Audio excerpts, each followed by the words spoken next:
안녕하십니까. 박세용 코치입니다. 박세용 코치의 세상 이야기 두 번째 시간을 시작하도록 하겠습니다. 신문 기사를 통해서 알아보는 취업과 세상 속 이야기 코너인데요. 오늘 준비한 이야기를 한번 알아보도록 하겠습니다. 자, 총 네 가지 이야기를 해볼게요. K 배터리, 그 다음에 로보틱스 이야기, 세 번째로는 현대자동차의 로봇 이야기, 마지막 네 번째로는 LG전자의 클로이 로봇 이야기를 한번 해보도록 하겠습니다. 자, 얼마 전에 나왔던 뉴스를 보니까 이렇게 구글에 검색을 해보니까 CATL, 미국 진출 또 좌절 위기, 그리고 K배터리 반사에 기대한다라 해서 뭐 긍정적인 뉴스가 있었는데요. 그 다음에 이제 바뀌었어요. 기조가 바뀌면서 IRA도 못 막은 CATA 포드 동맹, K배터리 예의주시, 갑자기 상황이 바뀐 이야기들이 있고, 그 다음에 CATL이 그 다음에 미국 IRA를 이어 유럽 특허 장벽까지 넘었다라는 이야기와 K배터리가 촉각을 갖고 있다는 그런 이야기들이 있었습니다. 어떤 이야기일까요? 한번 알아보도록 하겠습니다. 자, K배터리 탓이라고 해서 뉴스기가 나왔던 이야기인데 갑자기 바이든 전기차에 중국 배터리 이렇게 퀘션 마크가 있어요. 변심한 포드 K배터리 탓. 갑자기 한국의 K배터리가 욕을 먹고 있다. 이런 이야기가 이제 나왔던 뉴스입니다. 어떤 내용일까요? 자, 실제로 이제 포드에 관련된 이야기인데, 포드의 모델 F152 라이트닝 픽업 트럭의 생산이 중단됐다는 이야기와 이 중단 결함에 관련된 중단된 사유의 결함이 갑자기 콕 집어서 배터리 2차 전지라고 이례적 행보, 발표한 포드의 이례적 행보라는 이야기가 나오면서 배터리 업계가 우려가 있다. 이런 얘기입니다. 자, 포드가 생산 중단을 책임 공방으로 몰고 가는 배경에는 뭐가 있다? 중국의 CATL이 있습니다. 자, 중국의 CATL은 세계 최대의 전기차, 전기차 보조, 배터리를 만드는 회사죠. 중국에는 CATL과 BYD라는 회사가 있는데 세계 최대의 기업으로 알려진 기업이 바로 CATL입니다. 이 기업이 K배터리와 함께 같이 이 기사의 주인공으로 등장하고 있어요. 자, 내용인즉슨 어쨌거나 우리나라의 그 배터리인 K배터리가 포드에서 야, 너네 잘못이야? 이렇게 해서 딱 지금 중단이 됐다는 얘기고요. 그러면 이걸로 인해서 생긴 문제가 뭐냐? SK온, 다는 우리 SK온. 조지아 1공장에서 생산된 NCM, 니켈, 코발트, 망간 이런 것들을 만드는데 사실 이제 CATL 배터리보다는 우리가 만드는 K 배터리가 더 비싸죠. 뭐 니켈이나 코발트나 망간 같은 거. 최근에는 뭐 CATL이 이제 여러 가지 제품들에 대한 어떤 그 공장들을 인수하기도 하고 원료를 이제 자기들이 자체적으로 생산 확보하려고 많은 기업들 인수하기도 하는데 어쨌거나 현재 K 배터리가 좀 비싸긴 하지만 들어가는 요 성분 자체가 좋기 때문에 우리 배터리가 좀 더 좋게 평가가 됐었는데 갑자기 이런 일이 벌어졌다 이런 얘기입니다. 자, 그러면 여러분들께서 만약에 LG에너지 솔루션이나 SK온이나 삼성 SDI 같은 이런 배터리 쪽 회사를 간다라고 하게 되면 우리 구직자 여러분이라면 이런 질문을 상반기에 받을 수 있겠죠. 자, 우리 배터리가 미국 진출을 해야 되는데 지금 현재 미국 시장 진출이 어려운 상황이다. 어떻게 전략을 전개할 것인가? 이런 질문들이 우리 구직자들이라면 한번 생각해 볼 필요가 있겠죠. 이렇게 지금 어떻게 진행되는지 IRA와 관련된 부분들이 굉장히 미국과 중국의 중요한 이야기잖아요. 그런데 지금 뭐 장난 아니게 싸우고 있는데 중국이 들어간다? 지금 미국 정부가 어떤 제스처를 취하고 있는지 감을 잡을 수 없는 상황인데 문제는 우리 기업들이 뭔가 이로 인해서 피해를 볼 수가 있다. 이런 이야기들이 나와 있습니다. 자, 여러분들 이렇게 이런 기업들 가시는 구직자들 분들이라면 생각해 볼 필요가 있겠죠? 자, 다음으로 넘어가도록 하겠습니다. 자, 군대도 대신 가줄까? 라는 로보틱스. 그래서 어떤 기사냐? 군대도 대신 가줄 수 있어. 미국, 중국이 경쟁 붙은 이 친구는 이 기사 제목이 나왔던 내용입니다. 자, 사실 지금 뭐 세계에서 미국과 중국이 기술력인 측면에서 경쟁을 하면 세계 뭐 1, 2등이죠. 세계 최대 강국들인데 이 두 개 국가가 하고 있는 게 뭐냐면 지금 무인화를 포방하여 기술 개발이 빠지고 있다. 그래서 이 산업 쪽에서 로보틱스가 굉장히 많이 대두되고 있다. 이런 이야기들로 되어 있습니다. 세부적인 내용을 한번 볼게요. 자, 구글은 스스로 프로그래밍을 할 수 있는 로봇을 테스트 중인 걸로 알려졌고, 구글의 초대거 AI 팜을 기반으로 개발 언어를 개발된 언어 모델을 통해서 조작자가 쭉 이야기가 나와 있고요.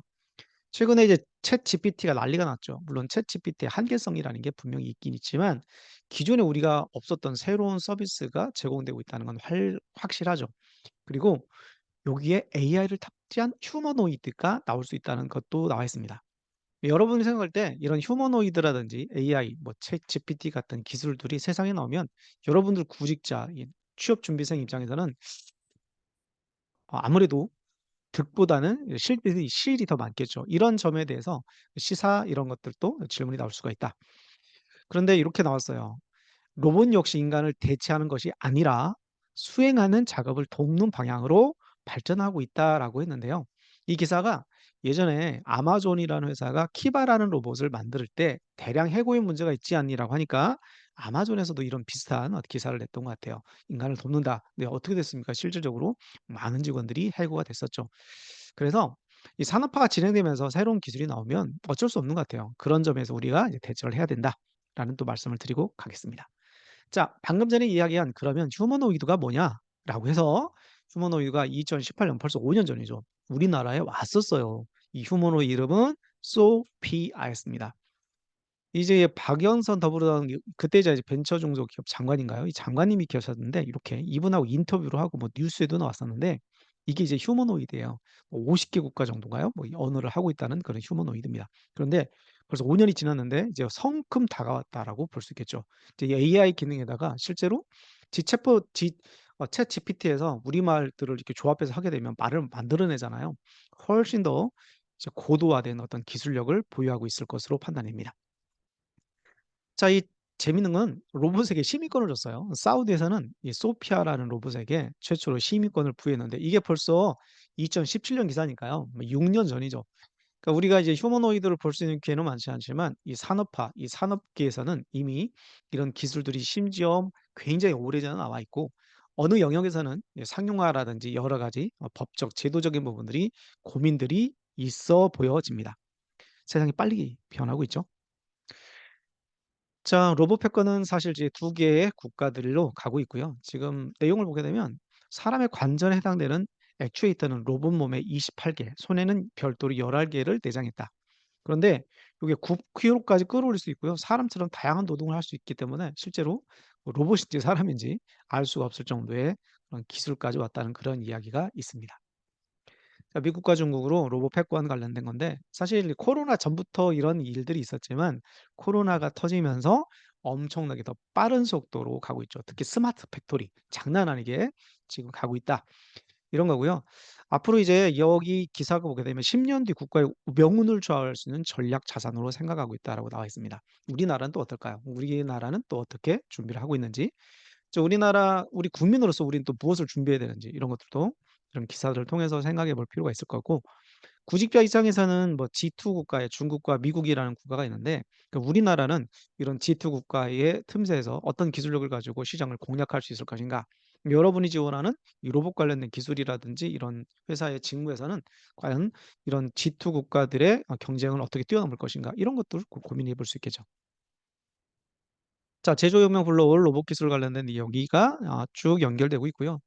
고령화 저출산에 따른 일손 부족, 인건비 상승 속에서 로봇을 제조업을 혁신시킬 수 있는 기술을 본다.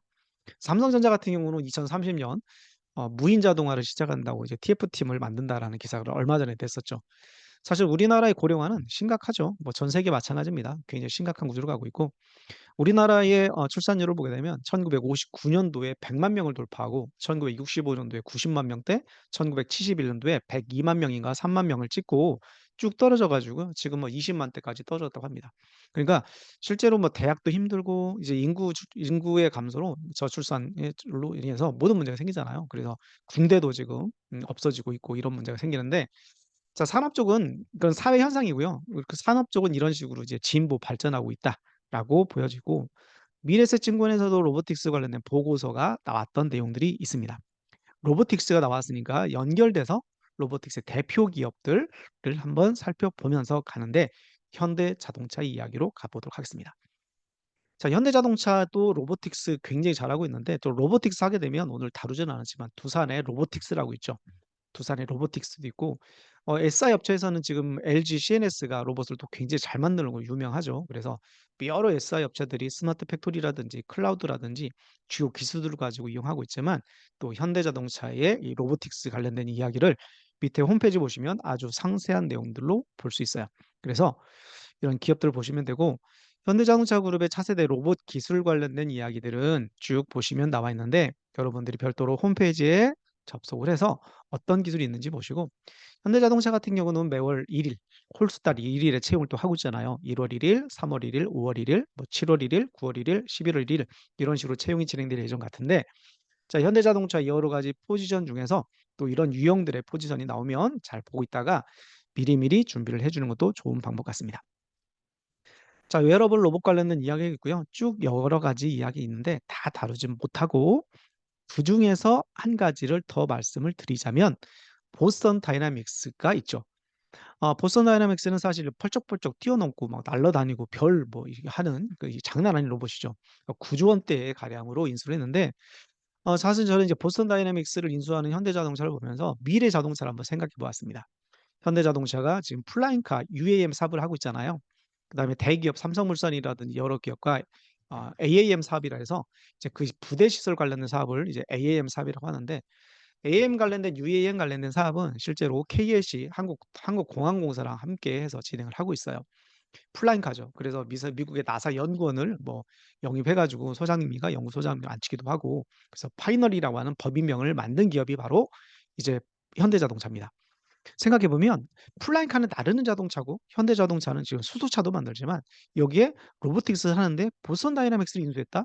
저는 5년 뒤, 10년 뒤에 현대자동차가 나르는 자동차뿐만 아니라 덤블링하는 자동차, 별의별 기능을 갖고 있는 진정한 로보틱스 기업으로 가지 않을까라는 저 나름대로의 한 상상을 한번 해 보았습니다. 여러분들은 어떨까요? 자, 그래서 제가 담당자라면 이런 질문을 할 것 같아요.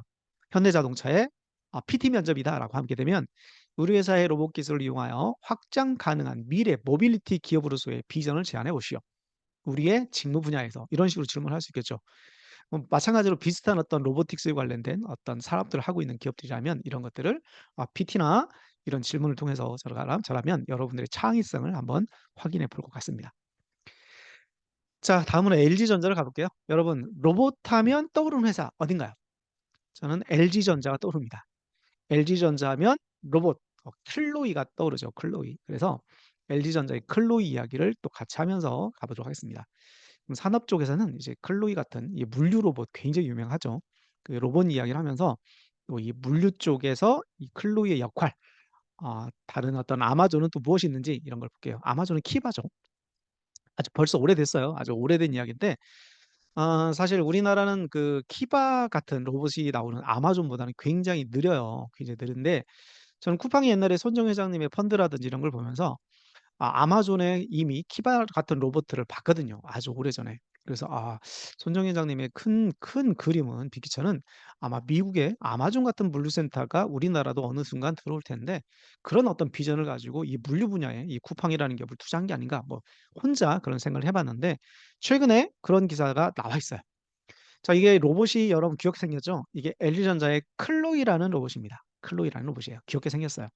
그래서 이제 뭐 청소기도 있고 하잖아요. 제가 보는 관점에서는 이제 이 가정 로봇들이 많이 나올 거니까 "야 너네 로봇 뭐 있어? 우린 클로이 있어. 몇 억량짜리니?" 뭐 이렇게 해서 이 부의 기준들이 클로이가 있느냐 없느냐 이제 몇 리터짜리냐 이런 용량을 가지고 우리 부의 기준들을 나누는 그런 세상이 또 오지 않을까라는 생각도 해 보게 됐습니다. 자, 그럼 요게 어떻게 되느냐? 요 그림이 뭐냐면 이게 키바예요. 아마존의 물류 창구를 책임지고 있는 키바. 그래서 어마무지한 인건비를 대신할 수 있는 게 있는데 이게 아주 오래됐어요. 거의 한 10년 정도 아주 오래된 그런 이야기인데 이 키바 이야기가 지금 어디에 쿠팡에도 와 있다라고 보시면 돼요. 그래서 LG전자 먹거리는 이제 로봇 클로이라서 굉장히 미국 시장을 빨리 갔어요. 사실 LG전자는 개인적으로는 저는 LG전자의 이제 VC 사업부, 비클 컴포넌트 사업부가 이제 VS로 바뀌었잖아요. 한 2013년쯤, 2011년, 12년대부터 준비를 해서 한 2013년 이후로 조금씩 레퍼런스를 쌓고 있는 기업인데 자, 이런 걸 보면서 핸드폰 사업을 정리하고 전장 사업을 한다? 전장 사업을 하는 LG전자를 보면서 굉장히 저는 대단하다는 생각을 했어요. 그래서 사실 삼성이 이제 인포테인먼트 같은 사업을 하면서 하만을 인수하고 있잖아요. 그런 어떤 유형과 비슷한 가면서 이 전장 쪽은 굉장히 LG전자가 빨리 가고 있었는데 LG전자의 행보를 보게 되면 굉장히 빠르게 대처를 하는데 굉장히 빨리 행동하는 그 중심에 회장님이 계십니다. 그래서 젊은 회장님께서 트렌드를 굉장히 빨리 파악하시고 뭐 이런 식으로 잘 가고 있는 게 아닌가라는 생각이 들어요. 그러니까 진짜 5년 전에 서비스 로봇 클로이를 론칭했고요. 2021년 상반기에 LG 클로이 미국 진출했습니다. 굉장히 큰 시장으로 가고 있는 거죠. 그래서 이 귀여운 클로이를 주로 볼 수 있는데 요즘에는 이제 식당 가면 이제 막 박수도 쳐 주고 생일 축하도 해 주고 이렇게 하잖아요. 그런 로봇들 많은 로봇들이 나오는데 대표적인 기업이 바로 LG전자의 클로이 로봇이다라고 보시면 좋습니다. 나중에 클로이 식당에서 만나면 아는 척 좀 해 주시고요. 자, 그래서 이 아마존의 이야기를 우리 쿠팡으로 연결해서 와 봤더니 자, 현장 2023년 2월 7일 축구장 46개 크기 3,200억 들어간 대구 센터. 축구장 46 개면 얼마나 큰가요? 상상이 안 되네요. 자, 로봇 직원 부장한 쿠팡 대구 센터, 제주까지 로켓 배송 IT가 나와 있고 그다음에 흑자비결 로봇 1,000대 있었다. 이런 여러 가지 기사가 또 나와 있었습니다. 세상이 빨리 변한다. 이런 얘기를 하고 있고요. 자, 이게 실제로 이제 쿠팡 3,200억 투자한 대구 FC의 준공식 개최 관련된 내용인데 이게 로봇들이에요. 그래서 이 로봇이 한두 가지가 아니에요. 종류가 여러 가지가 있는데 이런 로봇들이 이제 물류 쪽을 든다. 여러분 이제 물류 쪽 공부하면서 옛날에 3PL 3자 물류다, 뭐 4PL 4자 물류다. 그래서 물류는 기업의 3의 2다라고 해서 물류가 굉장히 중요하다는 이야기를 아주 오래전부터 했잖아요. 왜냐하면 이제 원가는 다 공개되어 있고 어지간해서 원가를 줄일 수 있는 방법은 없고 또 인건비를 줄이는 방법도 없잖아요. 기업이 이익을 남길 수 있는 부분이 없어요. 그러다 보니까 이 물류밖에 없거든요, 사실. 그래서 물류는 기업의 굉장히 중요한 숨은 이익을 찾아내는 곳인데 이렇게 LG전자 클로이라든지 물류 로봇들, 산업용 로봇들이 많아지면서 기업의 영업이익에 결정적인 영향을 하고 있고요. 이 물류가 중요한 건 사실 고객 만족과 직결되기 때문에 많은 기업들이 이 물류에 엄청난 돈들을 투자하고 있다라고 보시면 좋을 것 같습니다. 자, 다음으로 넘어갈게요. 이제 면접입니다. 주제, 로봇세 도입 찬성이냐 반대냐. 로봇세라는 건 여러분이 검색해 보면 되겠죠. 로봇세라는 개념은 사실 뭐 IT라든지 로봇이 나오기 전까지 있었던 개념도 아니에요. 이 로봇가 오면서 사람 일자리가 없어지면서 이제 최근에 몇 년 전에 생긴 개념인데 이렇게 이제 본격적으로 저런 어떤 기술들이 도입되면서 실제 일자리가 없어진다 하면 당연히 사회적인 어떤 논의들이 필요하겠죠. 왜? 정부는 또 세금이 있어야지 국가를 운영하잖아요. 그러니까 인건비를 통해서 세금으로 징수할 수 있었던 여러 가지 이 내용들이 있었는데 로봇가 가면서 효율성은 높아졌지만 정부에서 받을 수 있는 돈이 없다면 국가는 또 어떻게 운영을 할까요? 그래서 찬성은 로봇으로 인한 대량 실증 문제를 해결해야 되는 대안이 필요하다라는 것이고 반대는 로봇 산업 발전과 혁신을 져야 한다. 팽팽하게 맞설 수 있겠죠. 2023년 아마 이제 쿠팡의 로봇이라든지 산업용 로봇들이 많이 나오면서 이 로봇에 관련된 부분들은 이 기업에서 여러분들에게 출제로 많이 나올 수 있는 그런 질문이라고 저는 생각이 듭니다. 자, 이런 말이 있어요. 문송합니다. 문과라 죄송합니다. 이 생망, 이번 생은 망했어. 인구론, 인문대의 90%가 논다라는 말이 있습니다. 영상을 신청하고 있는 분들 중에 학부모들 또 여러분들이 문과생이거나 아니면 학부모들인데 지금 고등학교 입시를 준비하고 있는 학부모들인데 우리 아이가 만약에 이과다, 아니 문과다, 어문계열이다. 그럼 어떻게 해야 될까요? 뭐 남자친구들이라면 군대 갔다 오면 6년, 7년 정도 뒤에 또 세상은 되게 빨리 변했을 텐데요. 이렇게 빨리 변하고 있잖아요. 그래서 이 기술의 발전으로 인해서 많은 일자들이 없어지고 있는데 그래서 뭐가 필요하냐? 이제 챗GPT까지 나오면 글을 안 써도 되는 세상이에요. 그러면 뭐가 중요하냐? 이제는 글 쓰는 능력, 문해력 엄청 중요하겠죠? 책 속에는 많은 지식들이 있고 그 지식들의 연결고리를 갖고 창의력이라는 걸 하는데 챗GPT의 가장 큰 핵심의 약점은 뭐냐면 입력된 데이터를 갖고 조합하는 거잖아요. 창의적인 부분이 없다. 물론 뭐 기술적 특이점이라는 게 있어서 앞으로는 감정이라든지 이런 언어들도 조합하는 능력이 생길 수 있겠죠. 1-2년 지나면 기술이 고도화될 테니까요.